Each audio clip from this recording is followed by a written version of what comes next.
We'll see module 4. The module 4 is nothing but your uplink transport channel processing. So in your uplink transport channel processing, it is similar to your downlink transport channel processing there. So the only difference is in your upload upload transport channel processing, there is going to be no spatial multiplexing or transmit diversity. So here, because only a single carrier is going to be used, so because of that, no spatial multiplexing or transmit diversity, and as a consequence, there is going to be only one single transport block, which is going to be of dynamic size and which is going to be transmitted for each total transmission time indicated there.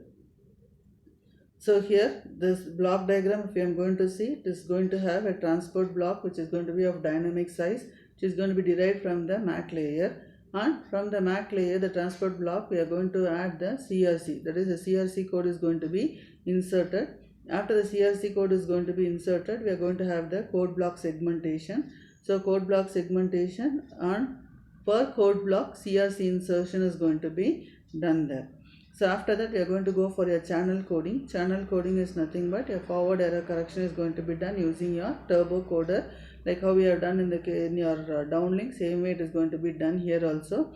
Next, followed by the turbo coder, the coded signals, it is going to be rate matched, and a physical hybrid ARK functionality is going to be taken care. So there we are going to have the concatenation of the data.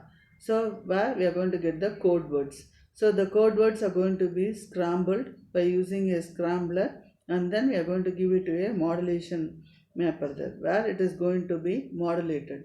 So the modulation, what we are going to do is going to be in your uplink, it is going to be a single carrier FDMA. That means we are going to use your DFT based precoding is going to be used, and then it is going to be resource mapped to your single carrier FDMA carrier modulation there. That is to DFTS OFDM modulation including mapping and assigned frequency resource. That means the modulated signals are going to be DFT modulated signals are going to be sent resource mapped, and it is going to be sent through a single carrier FDMA signal generator there. So here, first is you are going to see your channel coding processing. So in a channel coding processing, it is going to be same like your downlink. Whatever we have seen in your downlink, the same process is going to be done using your turbo coder and your interleaver, and the control information in the uplink is going to be mapped either to your physical uplink shared channel or a physical uplink control channel. That is the only difference there.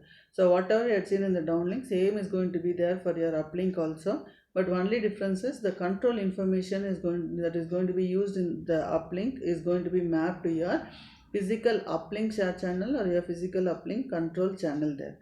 So the modulation processing is, it is your user equipment specific scrambling is going to be applied there. So the code words what we are going to get out of the coding is going to be scramble. The scrambler is going to be an user equipment specific scrambling is going to be applied to randomize the interference there. And here in this case, there is going to be no spatial multiplexing. So no spatial multiplexing means there is going to be no layer mapping or MIMO precoding is going to be there. So here this is your block diagram, how your modulation is going to be done. Your SCFDMA signals are going to be got. So the modulated symbols are going to be given to your DFT based processing. So the modulated symbols are going to be in your time domain, and then this time domain signal is going to be converted into your frequency domain. So how it is going to be converted to your frequency domain is by using your DFT based precoding method. It is going to be converted to your frequency domain signal there. And in your frequency domain signal, whatever is going to be the modulated signal I am going to get, that is the frequency signals, the resource mapping is going to be done to the necessary resource blocks. So for that, zeros are going to be appended and to have the channel size, that is to have the FFT size, the value of the FFT. You know that the value of the FFT should be in terms of powers of 2. So for that, zeros are going to be appended if necessary. And then this time domain signals, whatever we are going to get at the output of your IFFT, that we are going to add the cyclic prefix to avoid the intercell interference there. So once a cyclic prefix is going to be added to the time domain signals, it is going to be transmitted using a parallel to serial converter. Then we are going to get at the output your CFDMA signals there. So As I said, your LTE uplink transmission is going to be based on your DFTS, your discrete frequency time, your DFT signals, your discrete Fourier transform signals, OFDM transmission, which are going to have a single carrier transmission. So by going for a single carrier transmission, what are the advantages we are going to get is, it is going to have a flexible bandwidth assignment, and orthogonal multiple access are going to be not only in time domain, but it is also going to be in your frequency domain, and use of a cyclic prefix is going to have low complexity frequency domain equalization at the receiver side there. So these are the advantages: flexible bandwidth assignment, orthogonal multiple access is going to be available even in your frequency domain also, and the use of cyclic prefix is going to have low complexity frequency domain equalization at the receiver side. So by going for a DFT implementation, what are the conditions we have to remember is, the DFT size should always be in constraints of powers of 2 there. Why it should be in terms of powers of 2 is to have a flexible bandwidth. So to have a flexible bandwidth where it can be assigned, dynamically assigned to a mobile terminal for uplink there. So here in this case, the transmission, all possible DFT sizes should rather be allowed there. In this, your LTE, it should be a product, the DFT size should be a product of integers of 2, 3, or and 5. So for example, the DFT sizes what we have used here is 60, 72 and 96 are allowed, but a DFT size of 84 is not allowed there. And so here your DFT can be implemented as a combination of your relatively low complex radix 2, radix 3 and radix 5 FFT processing there. So the FFT processing can be either radix 2, 3 and 5. So here your output of the DFT based precoder is going to be mapped to the resource mapper. That is, it is going to be mapped to the resource blocks that have been allocated for the transmission there. So on the transmit of the transport block. So here we are going to use, in the uplink, we are going to use your virtual resource blocks. That is, it is going to follow your localized resource allocation there. So when I am going to use a localized resource allocation, the resource blocks are going to be in a continuous manner, and it is going to be allocated to each user equipment there. And the baseband signal, what I am going to get, that S1 of t in your single carrier FDMA signal, where L is in an uplink slot is generated. So there your IFFT operation, a CP is inserted, a cyclic prefix is going to be inserted. So in your uplink, we are going to have the DC subcarrier to be present. The DC subcarrier is going to be used in the uplink there. So these are the differences when I am going to compare it with your output, that is your downlink transport channel processing there. Next is your uplink shared channel. So in your uplink shared channel, we are going to have this uplink shared channel is going to be shared to your control channel, your common control channel, your dedicated control channel, and your dedicated control channel, and your dedicated traffic channel there, which is going to be available in your radio link layer. And in your MAC layer, you are going to have your uplink shared channel, and in a physical layer, you are going to have your PUCCH, that is your physical uplink control channel there. So in your physical channel, what it is going to do is, it is going to determine the acknowledgement or not acknowledged through the HARQ, whether the signal what you got is going to be an correct signal or an incorrect data what it has received, your E node B has received. So next is your uplink shared channel. It is going to be available in your transport channel. So it is going to determine the mechanism to transfer the data over the radio interface there. So what should be the mechanism that should be used there. And next is in your logical channels, it is going to determine the control and the user plane information there. And next is the channel encoding and modulation. So channel encoding and modulation, it is going to be same as your downlink shared channel there. So in the case of this one, we use cell specific scrambling in downlink, but in the uplink we will be using your user equipment specific scrambling there. And your uplink shared channel is going to be mapped to your physical uplink shared channel, which is going to support your QPSK 16 QAM and your 64 QAM modulation schemes. And next is we are going to go for frequency hopping. So frequency hopping, we are going to have the resource mapper there.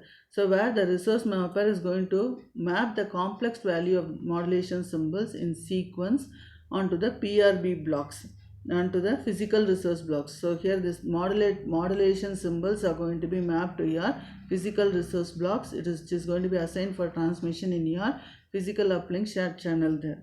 So here you know that in your uplink we are going to use your virtual resource blocks, where a virtual resource block is going to follow your localized resource allocation. So this why we go for your localized resource allocation is it is going to be robustness to frequency offness, as well as it is going to retain the single carrier property there. So by going for localized resource allocation, we get little frequency diversity gain. So how to improve the frequency diversity gain is we are going to use your frequency hopping on your physical uplink shared channel there.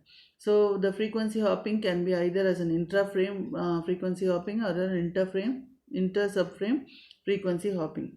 Intra-subframe, intra means within. So within the subframe itself, the user equipment hops from one frequency to another frequency allocation. Within the same subframe, it is called intra-subframe. Inter-subframe is from one slot to another slot. So one subframe to another subframe. The frequency resource allocation is going to change from one subframe to another, then it is called inter-subframe then. By using your intra-subframe, we can increase the frequency diversity gain by using a single hybrid ARQ transmission in one subframe there. So suppose if the physical downlink control channel is going to have frequency hopping field, it is going to have a frequency hopping field bit there. So if the field bit is going to be 1, if your fetch is going to be 1 in DCA format 0, then user equipment is going to perform your physical uplink shared channel frequency hopping. If it is 0, no physical uplink shared channel frequency hopping is going to be no frequency hopping. So no frequency hopping means in that case the number of physical resource blocks is equivalent to the number of virtual resource blocks there.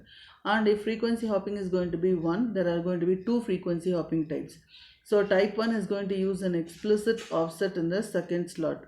That means that it is going to be determined by the parameters in the DCA format 0. And type 2.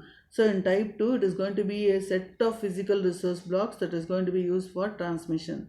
So here it is going to have a schedule graph together with a predefined hopping pattern is going to be there. In type 2, it is going to be a predefined hopping pattern. In type 1, it is going to add an explicit offset in the second slot there, which is going to be determined by the parameters in your DCA format. So intra-subframe frequency hopping. So this is going to be one subframe. In your one subframe, you are going to have frequencies from subband 0 to your user equipment is going to hop from subband 0 to subband 3. So in all the subframes, you can see that it is going to move, that is hop from subband 0 to subband 3 there. And in the case of inter-subframe frequency hopping, it is between interframes. So between interframes is nothing but this is going to be one frame and this is going to be one subframe. So from subband 0 subframe to subband 3 subframe, the hopping is going to be done and it is going to be following a predefined pattern there. And next is multi-antenna transmission schemes. So multi-antenna transmission schemes is how the data are going to be transmitted, how the transmit antenna selections are going to be done, and the multi-user MIMO methods are going to be available there. First we are going to, under that we are going to see transmit antenna selection.